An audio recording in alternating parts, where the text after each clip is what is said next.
Assalamualaikum warahmatullahi wabarakatuh. Semangat pagi anak-anak semua. Hari ini kita akan mulai pembelajaran kimia kita untuk materi sifat koligatif larutan. Dalam bab sifat koligatif larutan terdapat beberapa subbab yang akan kita pelajari. Yang pertama, penurunan tekanan uap atau delta P, kenaikan titik didih atau delta TB, penurunan titik beku atau delta TF, dan tekanan osmotik atau V. Hanya saja sebelum kita membahas keempat submateri tersebut, kita harus mengetahui terlebih dahulu hubungan cakupan antar empat subbab tersebut, terkhusus untuk dalam kehidupan sehari-hari. Sebelum jauh membahas ke sana, maka terlebih dahulu baiknya kita membahas tentang diagram fasa.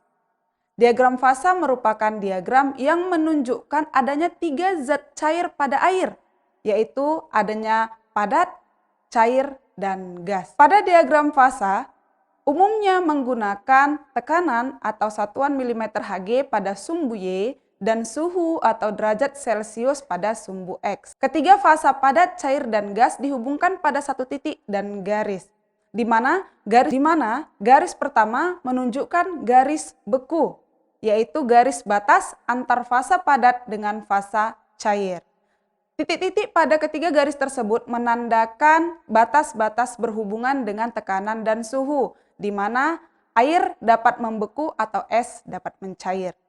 Nah, yang kedua, garis kedua disebut dengan garis didih, yaitu berbatas antara fasa cair dengan fasa gas, di mana titik-titik berhubungan terhadap suhu dan tekanan, sehingga air dapat mendidih menjadi gas atau menjadi uap. Selanjutnya, ketiga padat, cair, dan gas dapat bertemu pada satu titik yang kita sebut dengan titik triple point. Titik triple point ini menyatakan titik equilibrium, yaitu titik yang menandakan ketiga fasa berada pada satu kondisi. Berdasarkan hal tersebut kita dapat melihat bahwasanya pada tekanan 760 mm Hg atau kita sebut dengan tekanan 1 atm, pada tekanan 1 atm, pelarut murni air dapat mendidih pada suhu 100 derajat Celcius. Dan pada tekanan 1 atm pula, pelarut murni membeku pada suhu 0 derajat Celcius. Nah, ketika kita akan memasukkan suatu larutan dan kita hubungkan dengan pelarut tersebut, maka penurunan tekanan uap larutan menyebabkan larutan memiliki tekanan uap lebih rendah daripada pelarut murninya. Sehingga pada garis berikut ini, pada tekanan 760 mm Hg, larutan belum mencapai 100 derajat Celcius, menyebabkan larutan tersebut belum mendidih. Nah, larutan akan mendidih jika pada tekanan 760 mm Hg dan suhu di atas 100 derajat Celcius. Oleh karena itu, dapat kita ketahui bahwasanya titik didih pelarut murni lebih kecil daripada titik didih larutannya. Selisih antara titik didih pelarut murni dengan titik didih larutan tersebutlah yang kita sebut sebagai kenaikan titik didih yang disimbolkan dengan delta TB. Nah, selanjutnya untuk titik beku, kita dapat melihat garis berikut ini, di mana pada suhu 760 mm Hg, larutan belum membeku.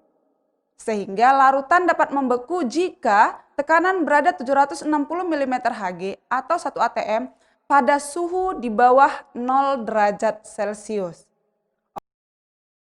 Titik beku larutan lebih kecil atau lebih rendah dibandingkan titik beku pelarut murni. Antara titik beku larutan dan titik beku pelarut murni inilah yang disebut sebagai penurunan titik beku yang disimbolkan sebagai delta TF. Nah, untuk penurunan tekanan uap sendiri kita dapat melihat selisih antara tekanan uap pelarut murni dengan tekanan uap larutan. Selisih inilah yang disebut sebagai penurunan tekanan uap yang disimbolkan dengan delta P. Demikianlah penjelasan hari ini terkait dengan diagram fasa larutan. Dan akan kita bahas materi selanjutnya dengan submateri tentang kenaikan titik didih dan penurunan titik beku. Sekian saat ini, semoga bermanfaat. Wabillahi taufiq wal hidayah. Wassalamualaikum warahmatullahi wabarakatuh.